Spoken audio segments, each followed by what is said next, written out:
자, 이제 297쪽 갑니다. 이제 부가와 징수인데 보죠. 자, 이제 종합부동산세의 부가와 징수인데요.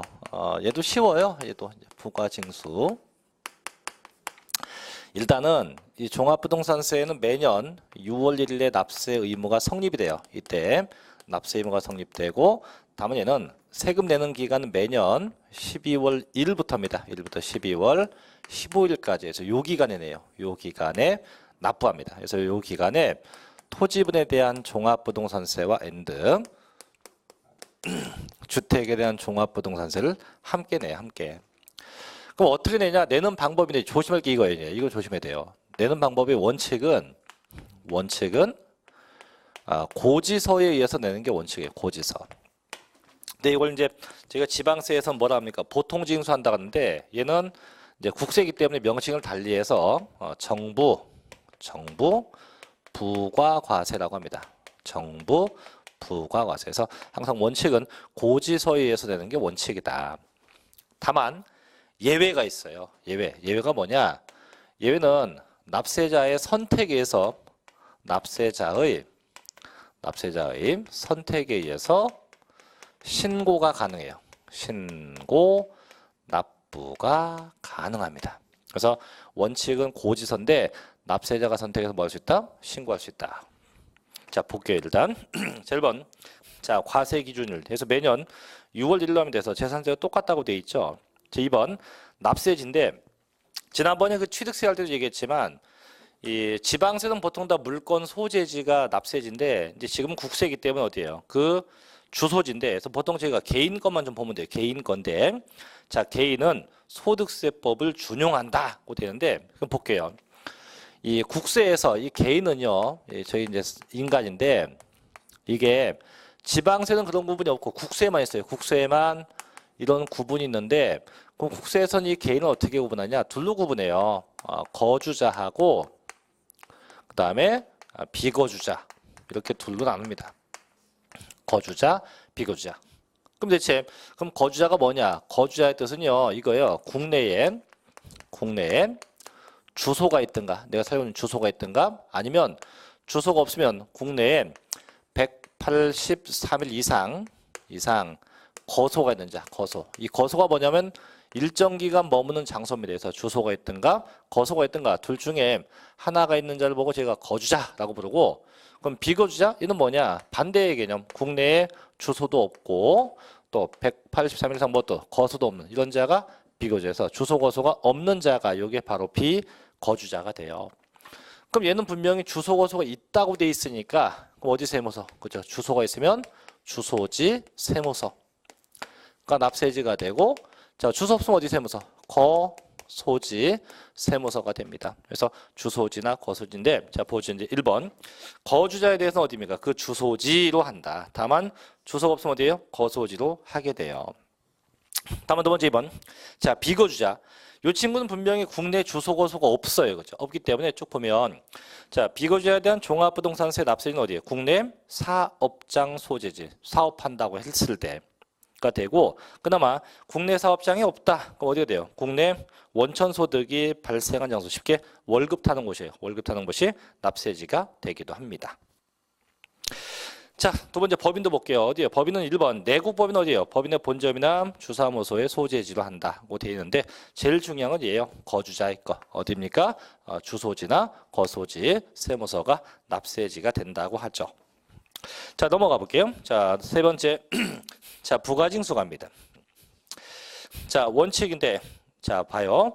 정부 부과 과세. 즉 원칙은 고지서에 의해서 내는 게 원칙이에요. 보면 1번.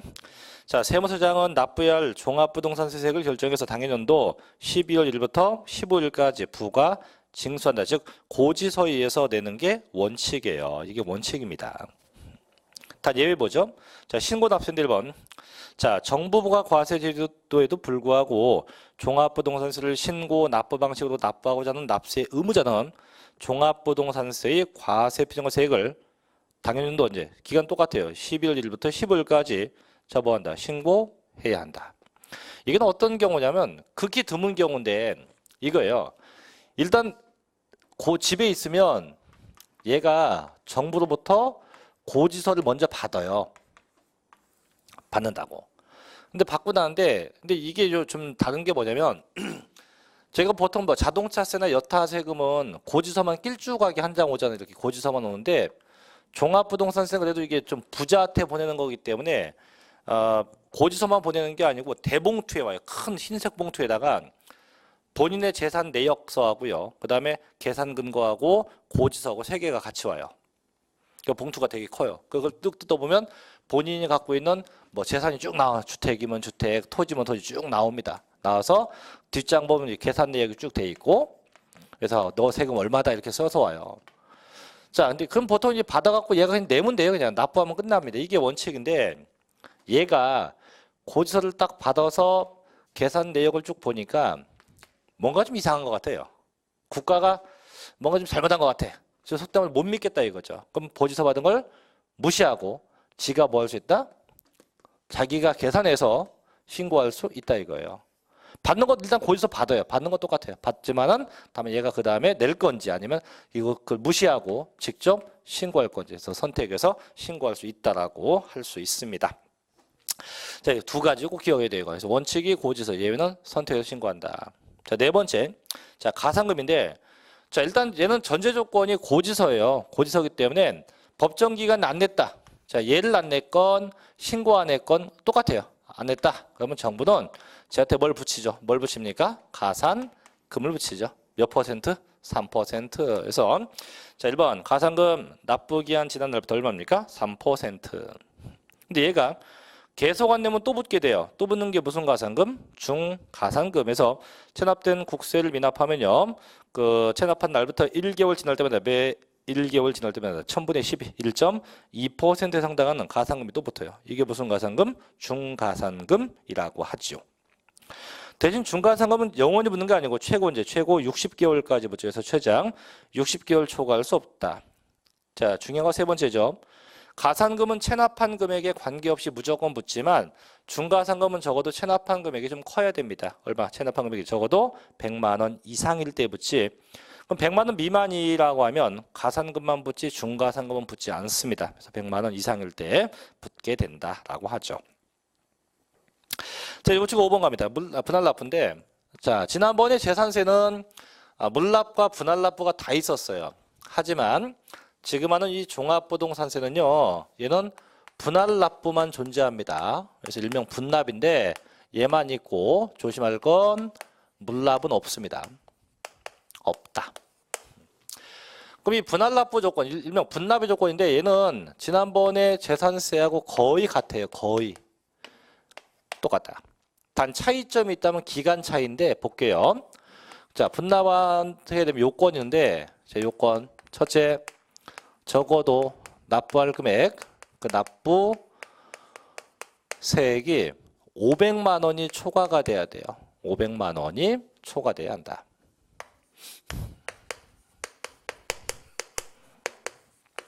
초과돼야 되고 두 번째는 분납한다고 신청해야 되고 자, 재산세하고 종합부동산세가 다른 게 요겁니다. 분납 기한이에요, 기한. 이 기한인데 지난번에 재산세에는 이제 45일 동안 유예 기간이었지만 얘는 2개월 동안이에요. 그래서 그 납부기한 경과일로부터 2개월. 다만 이게 재산세는 며칠 내였다고요? 참고로 재산세 45일이었어요. 45일. 이게 이제 차이점이에요. 이게. 자, 두 번째가 분납 방법. 방법도 똑같아요. 방법. 자, 어떻게 분납하냐? 이 분납 방법도 재산세하고 종부세 똑같아요. 그래서 첫째, 내가 납부할 금액이 1천만 원 이하였다. 자, 1000만 원 이하일 때 분납하는 방법. 둘째, 내가 낼 금액이 1천만 원 초과했다. 1천만 원이 초과됐을 때 분납한 방법 두 가지. 그래서 1000만 원 이하면 얼마? 500만 원 초과 금액. 500만 원이 초과된 금액. 500만 원 초과액이 분납이 되고 자, 1000만 원 초과했다. 일단 반토막입니다. 50% 이하입니다. 50% 이하 금액이 분납하다. 그래서 다 똑같아요. 다만 분납 기간만 다르다 해서 몇 개월 내 분납합니까? 2개월 이내 요 기간에 분납할 수 있다 이거죠. 자, 볼게요. 1번. 자, 관할 세무서장은 종합부동산세로 납부할 세액이 자, 얼마입니까? 500만 원 초과되면 결론 밑에 몇 개월 내 분담한다? 2개월 내. 단 안 써있지만 재산세 며칠 내? 40일 내, 45일 내 분납이 가능하죠. 자, 둘째 이제 분납할 수 있는 세액인데 첫째 납부할 세액이 1,000만 원 이하다. 얼마? 500만 원 초과한 금액이 분납되고 둘째 1,000만 원 초과했다. 100분의 50 이하의 금액이 각각 분납이 가능하게 된다고 합니다. 됐죠? 자, 이제 마지막 6번 부가세. 모든 세금은 본세가 있으면 부가세가 있죠. 그래서 얘는 납부하는 금액에 대해서 100분의 20에 해당하는 농어촌 특별세가 붙어요. 대신에 감면받는 금액에 대해서는 부가세가 없습니다. 그래서 납부하는 금액에 대해서만 부가세가 존재한다. 대신에 감면받는 금액은 부가세 있다 없다? 없다라고 할 수 있어요. 자, 보통 이 정도까지만 정리하시면 될 것 같고요. 7번 결정과 이런 것은 집에 가셔갖고 잠 안 오고 심심할 때 읽어보시면 됩니다. 뒤도 마찬가지, 비과세도 마찬가지입니다. 자, 그래서 종합부동산세 이 정도에서 보통 이제 한 문제쯤 날까 말까 한 정도니까 이 정도만 하면 충분할 거라고 보아지고요. 자, 쭉 넘어가서 이제 309쪽으로 갑니다. 309쪽에 이제 소득세로 넘어갈게요. 자, 309쪽에 이제 소득세인데, 저희 이제 세법에서 마지막 단원이면서요. 현 문제가 가장 많이 언급되는 부분, 적게는 5개, 많게는 무려 6문제까지도 언급되는 부분인데 좀 잘 봐야 돼요. 그래서 이제 309쪽은 보니까 제목이 소득세고요. 그죠? 자, 또 몇 장 넘겨볼게요. 자, 3장을 넘기면 314쪽에 가면 사업소득이라고 나올 거예요. 사업소득 보입니까? 네, 그거하고 또 이제 거기도 또 몇 장 넘기면은 또 나올 거예요. 이제 그다음에 뭐가 나오냐면 한참 넘어가네. 그죠? 329쪽 가면 이제 양도소득세가 나올 겁니다. 이렇게 세 파트인데 일단 저희는 그 양도소득세는 필요해야 되고요. 그다음 아까 앞에 있었던 사업소득도 좀 보셔야 됩니다. 대신에 이제 309쪽에 있는 이제 소득세 1절 이 소득세 총론인데 얘는 그냥 마음 편하게 보면 돼. 이거는 이제 사업소득하고 그 양도소득을 하기 전에 일단 소득세가 무엇인지 그 소득세 내용을 보기 위한 거니까 그래서 이제는 큰 의미는 없고 그냥 편하게 보시면 됩니다. 그래서 메뉴의 그 출제 경향 잠깐 볼게요. 자, 소득세의 기본적인 내용과 종합소득의 일부분인 부동산 사업소득에 대해서 학습하는 단원으로서 소득세의 정의와 징수 방법, 납세 의무자, 납세지 소득의 구분 등을 숙지해야 한다. 또한 사업소득의 부동산 임대 사업과 부동산 매매 사업에 관한 내용을 묻는 문제가 보통 한 문제 정도 출제되니까 꼼꼼하게 학습해야 한다. 그럼 결국은 이 소득세 총론 의미 없고 그 뒤에 아까 그 3장 넘겨 있는 사업소득 얘는 반드시 짚고 넘어가야 됩니다. 일단 볼게요. 자, 309쪽이 소득세 갑니다.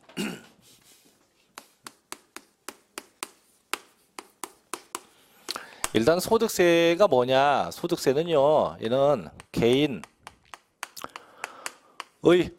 소득에 대해서 과세하는 겁니다. 누구 소득이요? 개인의 소득에 대해서 과세하는 거. 이게 소득세예요. 누구 소득이요? 개인. 그럼 참고로 이게 법인 소득이다. 자, 법인의 소득이면 그때 법인세가 돼. 법인세에서 개인의 소득이면 소득세요. 법인의 소득은 법인세입니다. 그래서 일단 개인 것. 그럼 이제 개인은 좀 이따 보면 소득인데 그럼 대체 소득은 대한민국에 뭐가 있습니까? 크게 3가지예요. 첫째는 종합소득, 둘째는 퇴직소득, 셋째는 양도소득. 이 3가지예요. 이렇게 3가지 소득이 있다. 다시 종합소득에는 이런 게 있어요. 종합소득에는 이자소득, 그다음 배당소득, 그다음에 사업소득, 그다음 근로소득, 연금소득, 기타소득 등등이 있습니다. 이런 걸 다 합쳐서 저희가 종합소득이라 하는데 그럼 이자소득은 이자 타는 거예요. 이자. 배당소득은 주식 갖고 있다 배당 타는 거고 사업소득은 장사하는 분, 근로소득은 월급쟁이, 연금소득은 연금 타는 거, 기타소득은 제가 제일 좋아하는 복권소득이에요. 그래서 이렇게 다 종합소득. 그럼 이 중에서 저는 얘만 합니다. 사업소득만 해요. 사업소득만 합니다.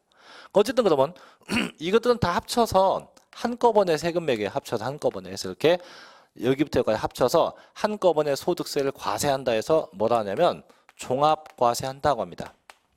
종합과세한다고 이야기해요. 그럼 퇴직소득은 뭐 하는 겁니까? 이거는 퇴직금. 양도소득은 뭡니까? 이건 부동산 팔아먹는 거예요. 부동산 팔아서 발생한 이익이죠. 자, 이런 건데, 근데 퇴직소득하고 양도소득은요, 얘는 이 종합소득이 합쳐갖고 세금 내는 게 아니고, 이것들은 공통점이 있어요. 둘 다 공통점은 소득이 발생하게 되면 금액이 되게 커요. 제 퇴직금, 제가 어떤 직장에서 40년간 근속했다? 나중에 퇴직금 보니까 퇴직금이 5억이었다. 엄청 크죠, 그죠? 나 이번에 부동산 양도했다? 그래서 이익 난 게 3억이 났다. 그래서 금액이 크기 때문에 이것들을 얘하고 합쳐갖고 세금을 매기면 소득세가 엄청 커져요. 왜냐면 소득세 특징 중에 하나가 뭐냐면 소득세는 누진세예요, 누진세. 누진세라면 잘 이해가 안 되죠. 누진제 그러면. 누진제 하면 뭐가 생각나요? 전기요금, 그죠? 전기요금이 이제 많이 쓰면 엄청 나오잖아요, 그죠? 똑같아요. 소득세도 다 합치면 소득이 커지면 세금이 엄청 많아지기 때문에 이 두 개는 안 합치고 소득별로 각각 과세요. 얘하고 각각 과세, 각각. 그래서 소득마다 각각 과세한 데서 뭐라 하냐 얘를 보고 이렇게 불러요. 분류과세라고 합니다. 무슨 과세요? 분류과세한대요. 분류과세라고 합니다. 분류과세. 소득별로 각각 과세한다. 이렇게. 자, 그럼 교재 볼게요. 자, 1번 소득세 정의입니다. 자, 소득세는 자연인, 즉 개인의 소득에 대해서 부과하는 국세이고요. 그 개인을 납세 의무자로 하는 직접세이고, 또 개인의 소득에 대해서 소득의 성격과 납세자의 부담 능력 등에 따라서 적정하게 과세함으로써 조세 부담의 형평성을 도모하고 재정 수입의 원활한 조달의 목적이 있다.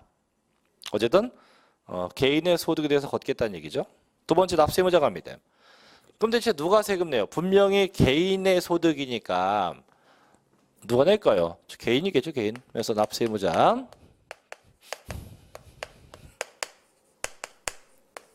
자, 누가 내요? 개인이 내요. 근데 또 있어요. 원래는 또 누가 있냐면 법인 아닌 단체인데 이건 좀 이따 하고요. 제가 개인 항상 중에 개인. 그럼 저희가 국세, 소득세가 됐건 종합부동산세가 됐건 아까 봤던 건데요. 개인은 항상 둘로 나누어요. 거주자. 아까 봤던 거죠. 또 어떤 자? 비거주자. 또 나눠. 그럼 거주자가 뭐냐? 얘는 국내에 다시요. 국내에 뭐가 있어요? 주소가 있든가. 또는 주소가 없으면 183일 이상 뭐가 있습니까? 거소 있는 자. 이렇게 주소가 거소나 주소나 거소가 있는 자를 뭐라 해요? 거주자라고 부르고, 자, 비거주자. 이 친구는 반대. 국내에 주소 같은 거 없는 자입니다. 또는 183일 이상 거소 같은 거 없는 자. 이런 자가 비거주자가 돼요. 그럼 아까 종합부동산세는 단순하게 납세지만 구분했었는데, 그럼 얘는 뭐냐? 얘는 달라요. 얘는 납세지도 납세지인데 어느 정도 소득까지 과세할 거냐.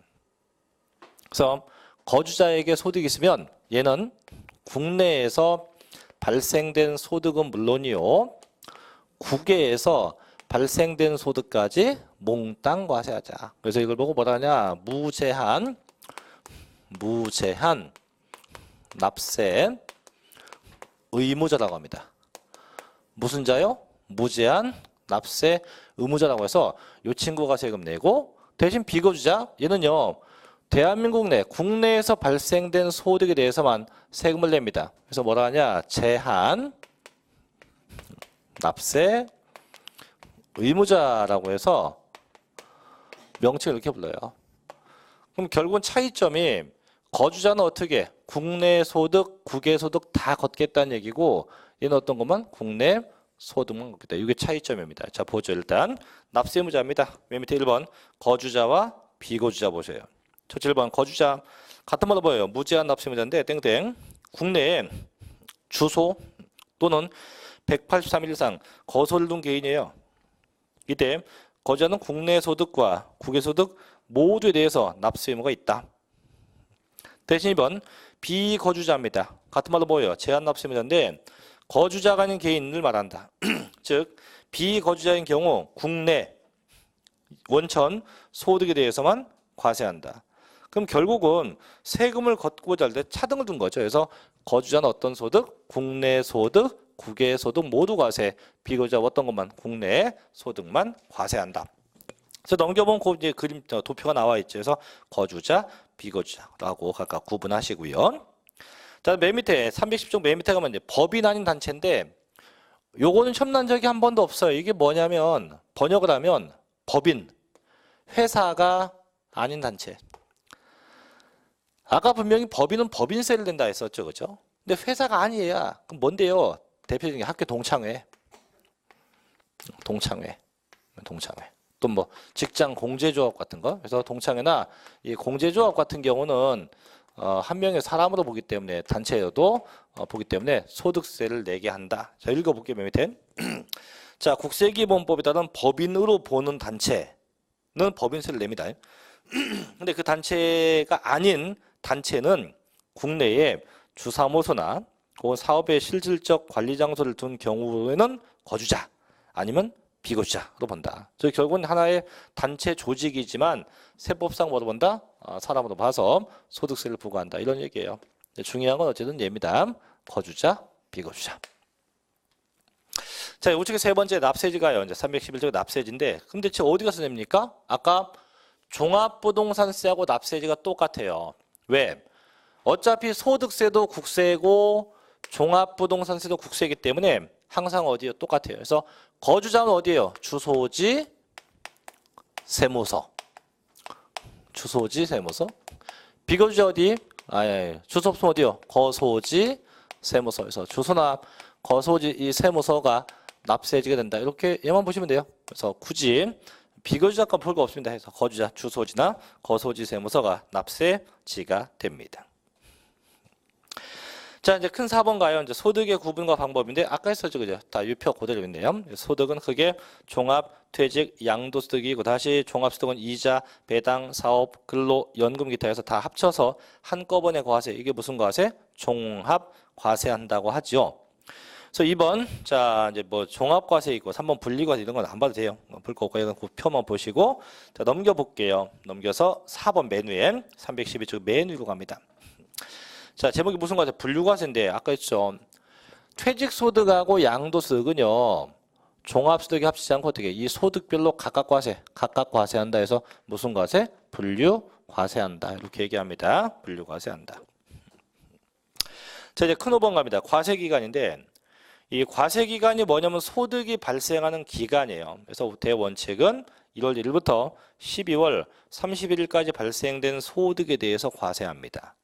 그게 원칙적인 소득 발생 기간. 그래서 그게 과세 기간인데 예외가 2개가 있죠. 사망했거나 이민 갔다. 그럼 언제까지? 사망한 날까지. 이민 가면 언제까지? 출국한 날까지가 그 과세 기간, 소득이 발생한 기간이 된다고 합니다. 이런 것이 너무 좋은데 잘 안 나요, 이게. 자, 6번. 자, 소득 단인데 철저하게 세금은 다 개인주의 과세, 개개인마다 각각 과세합니다. 그래서 자 소득세는 개인별 과세주의를 취하고 있다.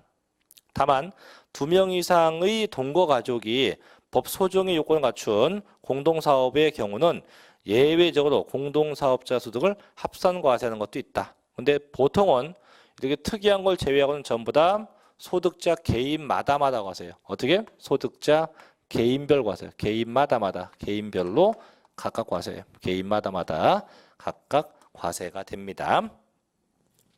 자, 7번 갑니다. 자, 소득의 대상인데 2가지가 나오죠. 1번이 보니까 뭐 소득 원천설, 2번이 보니까 뭐 순자산 증가설 돼 있는데 이게 어떤 얘기냐면요. 예를 들게요. 그 대표적인 케이스가 뭐냐면 이제 저희 학원에서 저하고 저희 공시법령 선생하고 좀 성격이 달라요. 달라 보이죠? 극과 극입니다. 참고로 제가 더 착합니다. 자, 근데 공시법령 선생님 같은 경우는 그 되게 좀 단순해요. 그래서 뭐 학원 아니면 집, 학원 아니면 이거밖에 몰라요. 딴 걸 전혀 할 생각도 안 하고 안 하려고 합니다. 근데 저도 똑같이 학원 아니면 집인데 늘상 집에 갈 때 거쳐가는 데가 있어요. 이제 여기 온 날은 이제 제가 이제 집에 갈 때 영등포역으로 가는데 영등포역 전 편의점을 꼭 갑니다. 꼭 가요. 편의점을. 죽어도 갑니다. 가서 한마디 외쳐요. 자동. 그러면 지직 뽑아줘요. 뭘? 복권. 이게 지난번에 될 건데 또 안 됐어요. 아이 참나. 제가요 신통방통에 은근히 근데 정작 생각한 번호 안 썼고 딴 거 썼더니 생각한 번호가 다 당첨됐어요. 그 이번에 이제 생각한 번호 이따 쓰려고 이따 가다가 그럼 봐요. 그럼 저희 공시법령 선생은 학원집이니까 뭐밖에 없어요. 월급밖에 안 탈 거 아니에요, 그죠? 월급밖에. 근데 세법 선생은 어떻게 해요? 똑같이 월급을 타요. 타지만 다음 주에 이게 휴강서 있으면 더 당첨된 거야. 20억. 그럼 저 하와이 갈 거야, 하와이. 그래서 이번에 졸지에 뭐가 됐다? 복권에 당첨됐다. 이럴 수 있어요, 그죠? 그러면 공시법령은 월급만 타요. 계속적 반복적 소득이에요. 저도 월급을 타요. 계속적 반복적이에요. 하지만 복권은 뭡니까? 일시적인 소득이에요. 그럼 이렇게 얘같이 계속적 반복적인 소득만 과세한다고 하는 게 이게 소득 원천설. 이게 소득 원천설이라고 부르고 계속적 반복적 소득은 물론 이렇게 일시적인 소득까지 세금 매기겠다 하는 게 이게 순자산 증가설이라고 합니다. 그래서 현행법상은 둘 다 써요. 왜? 얘 같은 애도 있지만 얘 같은 애도 있으니까. 그래서 계속적인 소득만 과세한다. 이게 뭔 설? 소득 원천설. 자, 일시적인 것도 과세한다. 뭔 설? 순자산 증가설이라고 이야기합니다. 자, 결론 우측에 8번 징수 방법인데 철저하게 신고 납부합니다. 무슨 납부한다고요? 신고 납부합니다. 자, 예제 보셔요. 22회 때 나왔던 건데 자, 다음 중 소득세에 대한 설명이다. 틀린 거 1번. 양도소득세는 종합소득과 퇴직소득에서 발생한 소득과 아까 뭐 한다? 구분과세한다. 이게 아까 무슨 과세? 분류과세한다. 그죠? 어디 갔어? 분류과세한다. 구분과세한다. 두 번째. 소득세는 개인별 과세를 하지만 자산소득, 즉 이자, 배당, 부동산 임대소득은 부부소득을 합산한다. 저 이런 얘기 오늘 한 적 없어요. 소득세는 무조건 소득자 개인마다 세금을 내지 절대 부부 합산 이런 거 없어요. 안 합니다. 그 답이네. 세 번째, 신고 납부 방식이다. 그죠? 근데 예외가 원천징수인데 이건 뭐냐면 월급 급여 생활자들은 신고 납부 안 해요. 그냥 월급 탈 때 세금을 떼요. 저희들도 저희 회사에서 월급 줄 때 세금 떼요. 3.3% 떼고 줍니다. 거기 떼는 게 원천징수입니다. 그래서 그런 원천징수 방법도 있다. 네 번째, 자 과세기간은 매년 1월 1일부터 12월 31일까지입니다. 다섯 번째, 방금 봤죠? 소득 원천설을 바탕으로 뭐 뜻쓴다? 순자산 증가설도 일부 혼용하고 있다. 뭐 이렇게 쓰여져 있습니다. 자, 여기까지 소득세 워밍업이고요. 이제 넘기면 중요한 게 2절 봐요. 사업소득입니다. 사업소득. 자, 사업소득은 이거예요. 종합소득의 일부의 일부 사업소득인데, 그럼 사업소득이 뭐냐? 사업, 뭐 좋은 말로 사업하는 거고요. 뭐 좀 이제 쉽게 표현하면 장사하는 거예요, 장사. 그래서 일명 사업소득인데, 근데 이게 사업소득의 범위가 실제 되게 넓어요. 이게 저희가 보통 장사한다, 뭐 사업한다 하는데, 그건 저희가 이제 알고 있는 단편적인 생각이고, 저희 같은 학원 강사도 사업자예요. 그래서 저희도 나중에 세금 낼 때 사업 소득세로 내지 근로소득세가 아니에요, 저희도. 되게 범위가 큽니다, 이게. 그럼 저희는 이 사업소득에서도 이게 종류가 꽤 되는데, 이 중에서 저희는 부동산에 관련된 사업만, 부동산 관련 사업소득만 몇 개 볼 겁니다. 그게 세 가지인데, 그래서 이제 1번에 보면 뭐 부동산 매매업이라고 돼 있는 게 보일 거고, 또 한 장 넘기면 2번에 보면 그 뒤에 316쪽 주택 신축 판매업이 보일 거고, 3번에 보면 뭐가 나옵니까? 부동산 임대업. 이렇게 세 가지의 소득이 있어요. 그래서 보면 이제 볼게요. 한번 사업소득. 내용은 쉬워요, 얘도. 거기서 볼 거는 이제 부동산 임대업 쪽만 좀 유심히 보시면 되고, 나머지는 쉽습니다.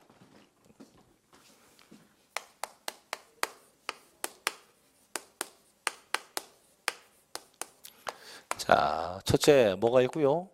부동산 매매업. 자, 둘째 뭐가 있으세요? 아까 주택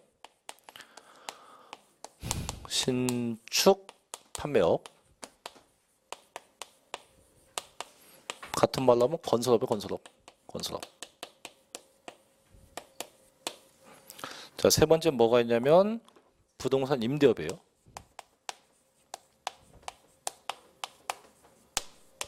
그럼 여기서 굳이 뭐 어떤 게 중요하다 안 중요하다를 따진다면 저는 얘를 선택해요. 부동산 임대업을 선택할 겁니다. 자, 그럼 볼게요. 자, 되게 쉬워요. 자, 이건 자, 부동산 매매업이 있고요. 이제 주택 신축 판매업이 있는데 일단 둘 다 공통점이 있어요. 둘 다 공통점이 뭐냐면 부동산을 매매함에 있어서 이 둘 다 공통점은 그 매매가 계속적이고 반복적인 매매를 하게 돼요. 대신 이게 계속적이고 반복적인 매매가 아니었다면 그때 양도 소득세가 과세가 돼요. 반드시 계속적이고 반복적인 매매 형태를 띠는 게 이게 부동산 매매업과 주택 신축 판매업인데 자 그러면 대체 어떤 물건 무엇을 계속해서 반복해서 매매하냐 무엇을 얘부터 갑시다. 제목이 나와요. 주택, 집을 뭐해서 신축, 지어서입니다. 뭡니까? 판매. 결국은 계속해서 집만 져서 파는 게 이게 무슨 업? 주택 신축 판매업이에요. 그래서 계속 집만 져. 속된 말로 집 장사예요. 그럼 부동산 매매업은 뭡니까? 이거는 이거 이외의 것. 집을 져서 파는 거 빼고 다 돼요. 그럼 빌딩 져서 판다. 쓸게요. 예? 자, 빌딩을 뭐해서 판다? 지어서 판다. 또 빌딩을 뭐해서 산다? 사서 판다. 그죠? 또 토지를 판다. 그죠? 등등 다양한 집을 짓는 걸 제외하고는 다 반복된 무슨 업? 부동산 매매업이 돼요. 그래서 집을 져서 파는 건 무슨 업? 주택 신축 판매업. 그럼 집을 사서 파는 건? 내가 집을 사서 팔았어요. 무슨 업? 부동산 매매업. 그래서 집을 짓는 것만 뭐가 되고 주택 신축 판매업. 그걸 빼는 나머지가 다 무슨 업? 부동산 매매업이라고 해요. 매매업. 그럼 대체 어느 정도 사고 파느냐? 자, 부동산 매매업은 조건이 있어요. 적어도 일과세 기간. 그래서 일과세 기간이라면 6개월 동안에 적어도 한 번 이상 취득하고 두 번 이상 처분. 이게 반복돼야 돼요. 적어도 한 번 이상 취득, 두 번 이상 이게 반복돼야 부동산 매매업이 돼요. 하지만 주택 신축 판매업 이게 없어요. 무조건 집만 지면 돼요. 무조건 집만 져서 팔면 끝납니다. 무조건 끝나요. 자, 세 번째. 그럼 부동산 매매업은 나중에 볼 건데 예정 신고 제도가 있어요. 예정 신고 제도가 있어요. 근데 주택 신축 판매업은 그런 예정 신고 제도 없어요. 그런 거 없다. 다음 겁니다. 대신 둘 다 공통점도 있어요. 어떤 공통점? 세금 계산할 때 일단 쓸게요. 실집, 거래 가격. 실집, 이 거래 가격을 갖고 계산한다 이거죠. 이게 공통점이에요. 그럼 책 한번 볼게요. 자, 교재 314쪽입니다. 자, 1번.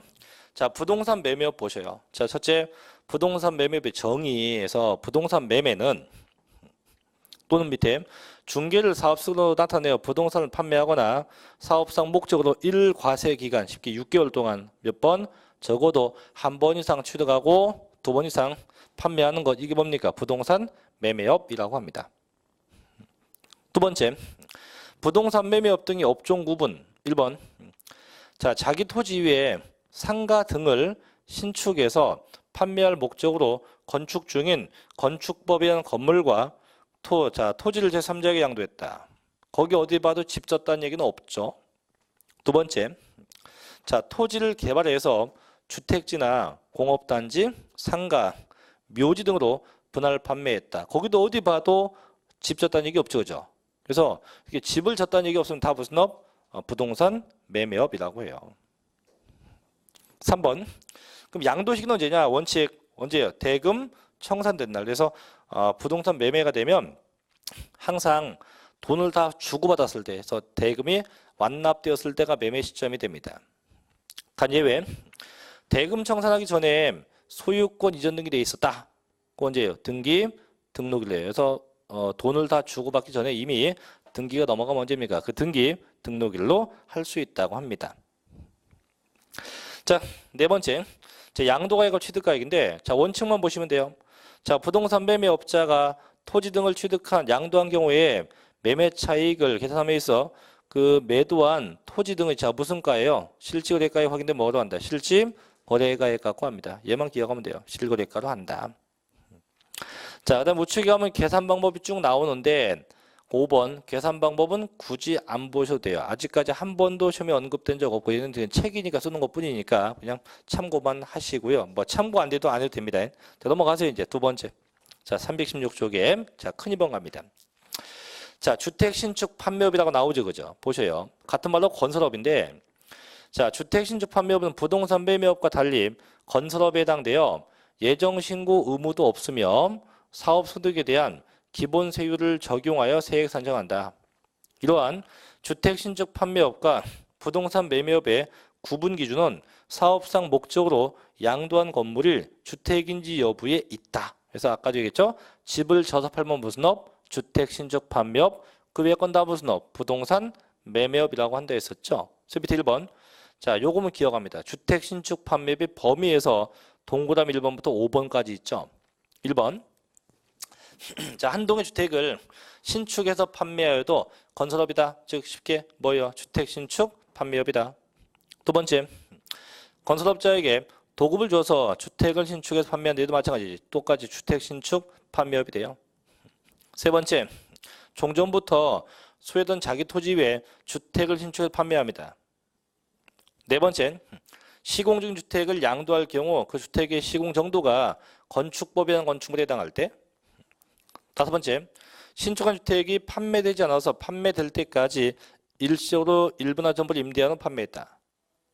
자, 그럼 1번부터 5번을 가만히 보면 공통적인 단어가 나와요. 뭡니까? 주택 신축이에요. 그래서 무조건 집을 져서 팔면 다 무슨 업? 주택 신축 판매업이라고 합니다. 자, 맨 밑에 2번. 자, 과세 표준도 역시 뭐예요? 원칙은 실질 거래가 원칙입니다. 또 우측에 맨 위에 3번. 예정 신고 의무는 있다 없다? 없다. 없고 중간인업도 없고 중간인업이 있고 대신 확정 신고만 하면 된대요. 그래서 아까도 얘기했지만 부동산 매매업은 예정 신고가 있지만 그런 거 없다. 그래서 결론 다시 칠게요. 그럼 부동산 매매업과 주택 신축 판매업의 공통점은 계속적 매매다. 다만 주택 신축 판매업은 집을 져서 파는 것이고 부동산 매매업은 그 외 거다. 다만 부동산 매매업은 조건이 있다. 6개월 동안 적어도 한 번 이상 취득, 2번 이상 판매. 다만 부동산 매매업은 그런 제도가 없다. 다만 둘 다 실질거래가로서 계산해야 한다. 뭐 내용 되게 쉽잖아요. 자, 문제는 이제 부동산 임대업인데 좀 중요합니다. 그래서 이건 좀 쉬었다가 그 부동산 임대업부터 이어서 계속 할게요. 좀 쉬었다 하겠습니다.